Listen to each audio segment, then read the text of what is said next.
नमस्कार। देशामध्ये लोकसभेच्या निवडणुकीच्या अनुषंगाने सर्वत्र जोरदारपणे तयारी सुरू असताना भारतीय जनता पार्टीने आपली पहिली उमेदवारांची यादी जाहीर केलेली आहे। ही यादी जाहीर करताना भारतीय जनता पार्टीने महाराष्ट्रातील कोणत्याही नेत्याचा विचार केला नाही। यामुळे महाराष्ट्रामध्ये भाजपबद्दल एकंदरीत नाराजी निर्माण झाली आहे।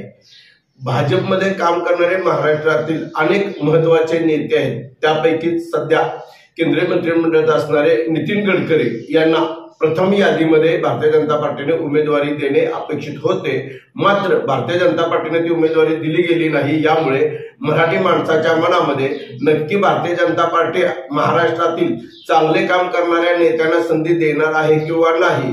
पहिल्या यादीमध्ये पंतप्रधान नरेंद्र मोदी, गृहमंत्री अमित शाह यांच्या नावाचा समावेश आहे। त्याचबरोबर काही कलावंतांना सुद्धा उमेदवारी दिले, काही नवोदितांना दिले। यादीचा या ठिकाणी विचार करण्यापेक्षा आम्ही फक्त एवढेच मत मांडत आहोत की भारतीय जनता पार्टीने महाराष्ट्रातील ज्या व्यक्तींनी भारतीय जनता पार्टीसाठी योगदान दिले, ज्या व्यक्तींनी पक्षासाठी अमूल्य वेळ दिलाय, पक्षवाढीसाठी प्रयत्न केलाय, अशा व्यक्तींना भारतीय जनता पार्टीने उमेदवारी देणं अपेक्षित आहे। कारण पक्षांतर करून किंवा इतर पक्षातून भाजपमध्ये आलेल्या व्यक्तींना जर भारतीय जनता पार्टी उमेदवारी देणार असेल तर याचा फटका निश्चितपणे लोकसभेला भारतीय जनता पार्टीला बसू शकतो। याचा विचार भारतीय जनता पार्टीच्या वरिष्ठ नेत्यांनी करणे आवश्यक आहे। त्याचबरोबर नितीन गडकरी यांनी गेल्या अनेक वर्षांमध्ये केंद्रामध्ये सरकार असताना रस्ते विकासाबाबत जे काही काम केलं ते न भूतो न भविष्यती अशा प्रकारचे आहे। कारण गेल्या 70-80 वर्षांमध्ये जेवढी कामं रस्त्यांची झाली नाहीत त्याच्या कित्येक पटीने गतिमान पद्धतीने नितीन गडकरी यांनी देशातील, केवळ महाराष्ट्रातीलच नव्हे तर देशातील अनेक रस्ते सुधारले आहेत, अनेक रस्त्यांचे रुंदीकरण झालेलं आहे। यामुळे देशाच्या प्रगतीमध्ये रस्त्यांचा वाटा असतो का तर निश्चितपणे असतो, ते नितीन गडकरी यांनी केलेले आहे। पक्षवाढीसाठी केले, ते पक्षाचे प्रमुख असताना नितीन गडकरी यांनी आज चांगल्या प्रकारे पक्षाला योगदान दिलेलं आहे। आम्हाला या ठिकाणी एवढेच सांगायचं आहे, केंद्रीय नेते ज्या वेळेला भारतीय जनता पार्टीच्या पक्षाचा विचार करतात आणि निवडणूक डोळ्यांसमोर घेऊन उमेदवारी जाहीर करतात, त्यावेळेला नितीन गडकरी सारख्या एका निष्ठावंत प्रामाणिक पक्षासाठी झटणाऱ्या नेत्याचे पहिल्या यादीमध्ये नाव असणे अपेक्षित होते।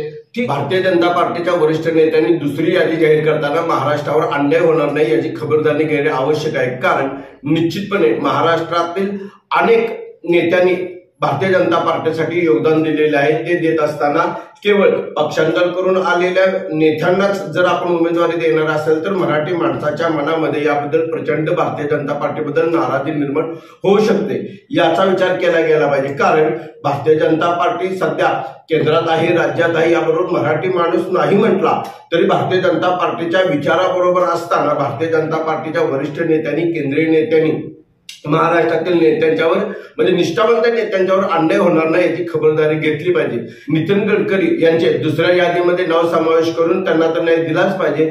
त्याचबरोबर भारतीय जनता पार्टीच्या निष्ठावंत नेत्यांना येणाऱ्या लोकसभेमध्ये उमेदवारी देण्याच्या दृष्टीने महाराष्ट्रातील नेत्यांचा केंद्रीय मंत्र्यांनी विचार करावा, इतकी माफक अपेक्षा मराठी जनांची आहे, भारतीय जनता पार्टीच्या कार्यकर्त्यांची आहे। कारण भारतीय जनता पार्टीच्या निष्ठावंत कार्यकर्त्यांमध्ये सध्या घालमेल चालू आहे। कारण बाहेरून येणाऱ्या पक्षातील कार्यकर्त्यांना जर भारतीय जनता पार्टी उमेदवारी देणार असेल आणि निष्ठावंतांना दुर्लक्ष करत असेल, निष्ठावंतांना डावलणार असेल तर भारतीय जनता पार्टीच्या दृष्टीने येणाऱ्या निवडणुकीमध्ये म्हणजे लोकसभेच्या निवडणुकीमध्ये महाराष्ट्रामध्ये याचा फटका बसू शकतो। एवढा सरळ साधा विचार केंद्रीय नेत्यांनी करावा अशी मराठी जनांची किंवा मराठी माणसांची अपेक्षा आहे।